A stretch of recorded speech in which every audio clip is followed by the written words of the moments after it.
But if Constantine was the worshiper of a sun god, how could he have championed Christianity? Unless he created a new version of Christianity, partially fashioned in the image of Mithraism. To do that, he would have had to convince Christians that he was one of them, while in reality supporting the introduction of pagan ideas into their faith. And to do that, I believe Constantine needed the help of someone working on the inside of the early Christian church. Constantine is known to history as the emperor who converted the Roman Empire to the teachings of Jesus. But the Arch of Constantine has no Christian symbolism on it whatsoever. And evidence found beneath the first Christian churches suggests that Constantine fused Mithraism with Christianity to win the patronage of the powerful Roman elite. What did Constantine really believe in? The only direct link we have to Constantine is his arch, which is adorned by pagan symbols.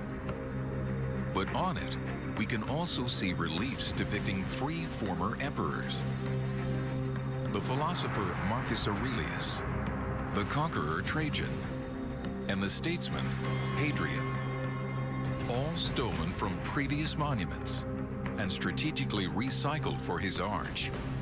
Begging the question, why would Constantine decorate a monument to his own achievements with reliefs taken from other emperors? Unless he was really saying something about himself. Isn't he telling us what everybody thinks are winners are really losers? And me, I'm the real winner. At the end of the day, I'm going to refashion the world in a way that Hadrian, Trajan, and Marcus Aurelius could not even imagine. I would agree with you that Constantine would have been very happy if people looking at his arch had been able to take away the message that he is going to supersede the legacy of even Rome's best previous emperors. But how was he going to do that? The answer may lie at the very top of the arch. Here, there is an inscription, and it states in Latin, Instinctu Divinitatis, which describes Constantine as divinely inspired.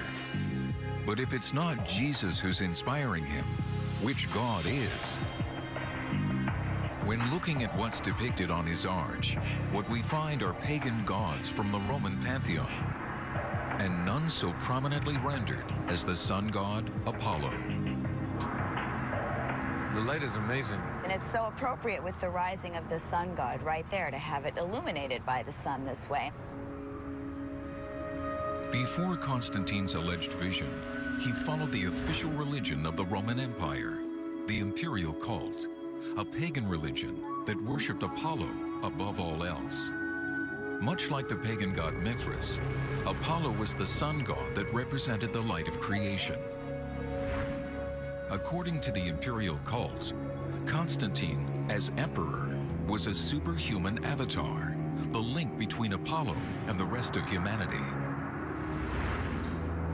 And from the archaeology, it's clear that Constantine bought into this idea completely.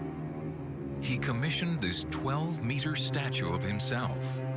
And not surprisingly, the statue came with an enormous head. Built into the statue's healthy hairline may be evidence that Constantine believed he was more than a mere representative of Apollo. There are dowel holes that certainly were for some kind of insert, and it seems likely that it was for a rayed crown. That's not Christian to me. To me, that's saying, I am God. Right. There's absolutely no humility in any of Constantine's self-fashioning. I mean, he's very happy to have a 40-foot tall statue of himself looming over this space in the center of Rome. He allows cities in the north of Italy to erect cults to his family, to worship him as a god. He is aloof, he's giant, and he's godlike. Yes, he's superhuman. He is superhuman. The image of Constantine with sun rays emanating from his head not only matches the earliest images of Apollo, it also matches the iconography of Mithras. And is it just coincidence that Christian art begins to depict Jesus the same way, with a halo of light around his head? Or was Constantine combining all the gods of light into one? When Constantine claimed to have had a vision of the Milvian Bridge, which religion was Constantine truly embracing?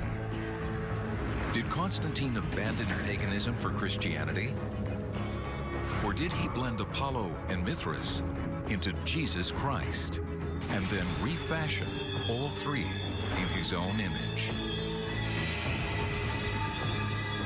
As it turns out, when Constantine had his arch built, he topped it off with a bronze portrait of himself. Destroyed in antiquity, this statue depicted him riding the same kind of chariot as Apollo, seemingly taking off into sunny skies. The people of Constantinople conducted divine services here. And yet, Constantine's statue of Apollo was not like other pagan images. He did make a slight modification to it. He replaced Apollo's face with his own. But what's even better is the tradition continues that in this statue, he put a relic of the true cross.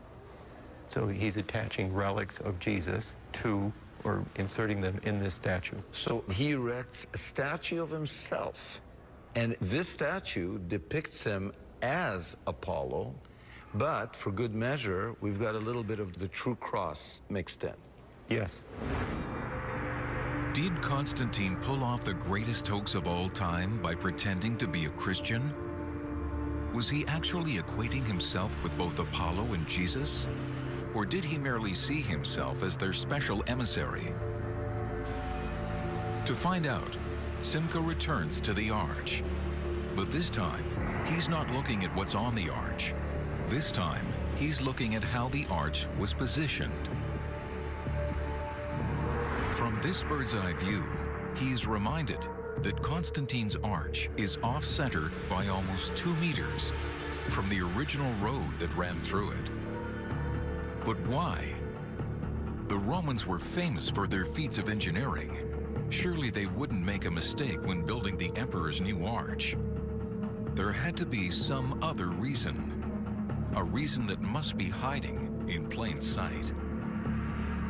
Based on ancient records, we know that during Constantine's time, there was a colossal statue that stood 108 meters behind the arch.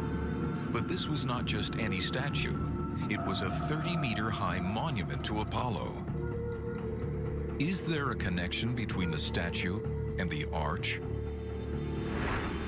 Expert Elizabeth Marlowe thinks she's found that connection.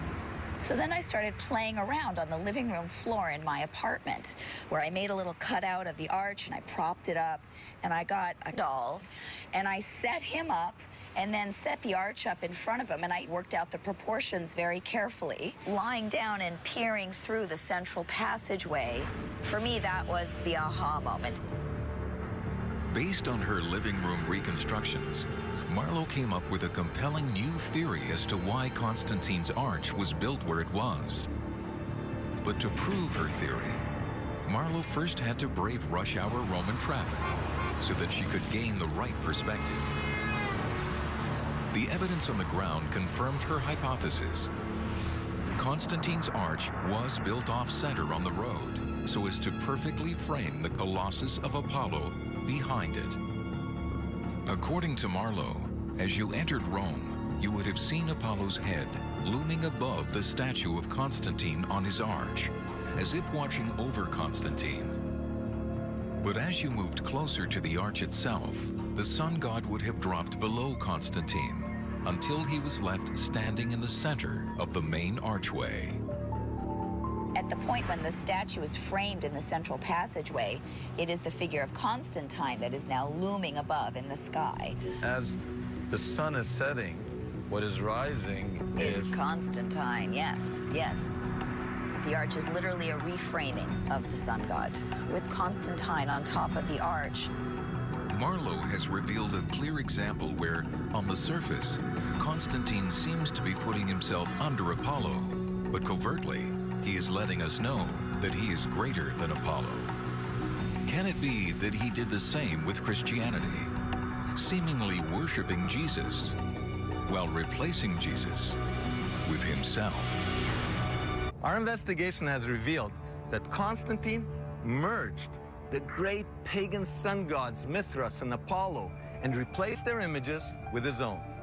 Maybe that's not blasphemy by Christian standards, but it does tell us what Constantine thought of himself. By depicting himself with rays of light coming out of his head, Constantine was telling the world that he was to be worshipped as a god. Now, where does that leave Christianity? Was Constantine willing to step aside and bow down to the king of the Jews as any Christian would?